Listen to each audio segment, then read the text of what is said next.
நம்ம என்ன பார்க்க போறோம் அப்படின்றது என்னன்னா, வேர் கண்டிஷன். வேர் கண்டிஷன் அப்படிங்கிறது என்ன அப்படின்னா, ஒரு ரெக்கார்ட வந்து ஃபில்டர் பண்ணி வாங்குறது தான் நம்ம வந்து வேர் கண்டிஷன் யூஸ் பண்றோம். எப்படி யூஸ் பண்றோம் அப்படின்னா, செலக்ட் ஸ்டார் ஃப்ரம் கஸ்டமர்ன்னு சொல்லி போடுறோம்ல, அதே மாரி அந்த அந்த செலக்ட் சின்டாக்ஸ போட்டுட்டு, கீழ வேர்ன்னு போட்டு, நமக்கு என்ன கண்டிஷன் வேணுமோ, அத போட்டோம் அப்படின்னா, வேர் கண்டிஷன் வந்து ஒர்க் ஆகும்.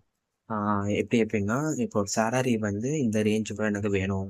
அந்த டேட்டா மட்டும் எனக்கு குடு அப்படின்னு சொல்லி கேட்டோம் அப்படின்னா, செலக்ட் ஸ்டார் ஃப்ரம் கஸ்டமர் வேர் என்ன கண்டிஷன் எனக்கு வந்து இந்த சேலரிக்குள்ள இந்த சேலரிக்குள்ள வேணும். எனக்கு என்னன்னா 10ல இருந்து 80க்குள்ள எனக்கு ஒரு சேலரி மட்டும் எனக்கு ஷோ பண்ணு. அப்படி சொன்னோம் அப்படின்னா, அது மட்டும் ஷோ பண்ணு. இல்ல எனக்கு வந்து ஜெண்டர் வந்து மேல், ஃபீமேல்ஸ் 2 பேர் இருக்காங்க. எனக்கு மேல மட்டும் காட்டு அப்படின்னா, where gender is equal to male. அதாவது எம்ன்னு மட்டும் போட்டா கூட போதும். நமக்கு வந்து அந்த வேர் ஸ்டேட்டஸ் அந்த வேர் கண்டிஷன் வந்து ஒர்க் ஆகும். ஆ இல்ல அப்டின்னா, நமக்கு மல்டிபிள் கண்டிஷன் கூட போட்டுக்கலாம். எனக்கு வந்து ஆ சேலரியும் எனக்கு வந்து இவ்வளோக்குள்ள வேணும்.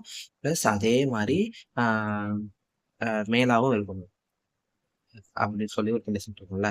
இப்போ ஃபீமேல்லயும் அதே மாரி சேலரி வாங்குவாங்க. எனக்கு மேல் மட்டும் இந்த சேலரிக்குள்ள எனக்கு வேணும் அப்படின்னு சொன்னோம் அப்படின்னா, ஆ வேர் ஆ கண்டிஷன் வந்து என்ன அப்படின்னா, இந்த சேலரி டூ இந்த சேலரி அண்டு மேலு அப்படின்னு போட்டோம் அப்படின்னா, நமக்கு வந்து அந்த சேலரியும் வரும். பிளஸ் ஜெண்டரும் வரும். இப்படிதான் நம்ம வேர் கண்டிஷன் யூஸ் பண்றோம்.